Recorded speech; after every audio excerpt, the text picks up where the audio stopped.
L'Exode, chapitre 40. L'Éternel parla à Moïse et dit: Le premier jour du premier mois, tu dresseras le tabernacle, la tente d'assignation. Tu y placeras l'arche du témoignage, et tu couvriras l'arche avec le voile. Tu apporteras la table, et tu la disposeras en ordre. Tu apporteras le chandelier, et tu en arrangeras les lampes. Tu placeras l'autel d'or pour le parfum devant l'arche du témoignage, et tu mettras le rideau à l'entrée du tabernacle. Tu placeras l'autel des holocaustes devant l'entrée du tabernacle de la tente d'assignation. Tu placeras la cuve entre la tente d'assignation et l'autel, et tu y mettras de l'eau. Tu placeras le parvis alentour, et tu mettras le rideau à la porte du parvis. Tu prendras l'huile d'onction, et tu en oindras le tabernacle, et tout ce qu'il renferme, et tu le sanctifieras avec tous ses ustensiles, et il sera saint. Tu oindras l'autel des holocaustes et tous ses ustensiles, et tu sanctifieras l'autel, et l'autel sera très saint. Tu oindras la cuve avec sa base, et tu la sanctifieras. Tu feras avancer Aaron et ses fils vers l'entrée de la tente d'assignation, et tu les laveras avec de l'eau. Tu revêtiras Aaron des vêtements sacrés. Tu le oindras, et tu le sanctifieras, pour qu'il soit à mon service dans le sacerdoce. Tu feras approcher ses fils.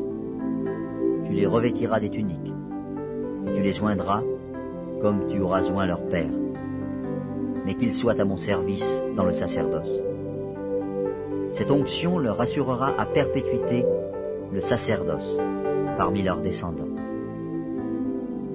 Moïse fit tout ce que l'Éternel lui avait ordonné. Il fit ainsi. Le premier jour du premier mois de la seconde année, le tabernacle fut dressé. Moïse dressa le tabernacle, il en posa les bases, plaça les planches et les barres, et éleva les colonnes. Il étendit la tente sur le tabernacle, il y mit la couverture de la tente par-dessus, comme l'Éternel l'avait ordonné à Moïse. Il prit le témoignage, et le plaça dans l'arche.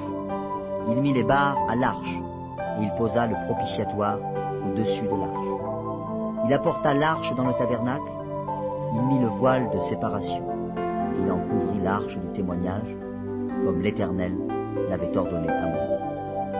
Il plaça la table dans la tente d'assignation, au côté septentrional du tabernacle, en dehors du voile, et il y déposa en ordre les pains devant l'Éternel, comme l'Éternel l'avait ordonné à Moïse.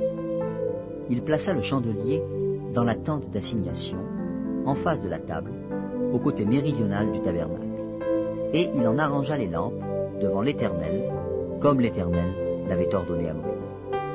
Il plaça l'autel d'or dans la tente d'assignation, devant le voile, et il y fit brûler le parfum odoriférant, comme l'Éternel l'avait ordonné à Moïse.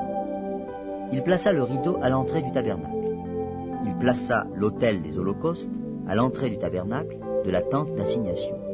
Il y offrit l'holocauste et l'offrande, comme l'Éternel l'avait ordonné à Moïse.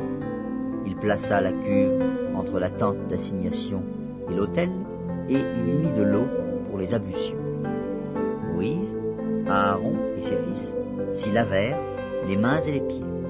Lorsqu'ils entrèrent dans la tente d'assignation et qu'ils s'approchèrent de l'autel, ils se lavèrent comme l'Éternel l'avait ordonné à Moïse. Il dressa le parvis autour du tabernacle et de l'autel, et il mit le rideau à la porte du parvis. Ce fut ainsi que Moïse acheva l'ouvrage. Alors, la nuée couvrit la tente d'assignation, et la gloire de l'Éternel remplit le tabernacle. Moïse ne pouvait pas entrer dans la tente d'assignation parce que la nuée restait dessus, et que la gloire de l'Éternel remplissait le tabernacle. Aussi longtemps que durèrent leurs marches, les enfants d'Israël partaient quand la nuée s'élevait au-dessus du tabernacle. Et quand la nuée ne s'élevait pas, ils ne partaient pas, jusqu'à ce qu'elle s'élevât. La nuée de l'Éternel était de jour sur le tabernacle, et de nuit il y avait un feu aux yeux de toute la maison d'Israël pendant toute leur marche. Pendant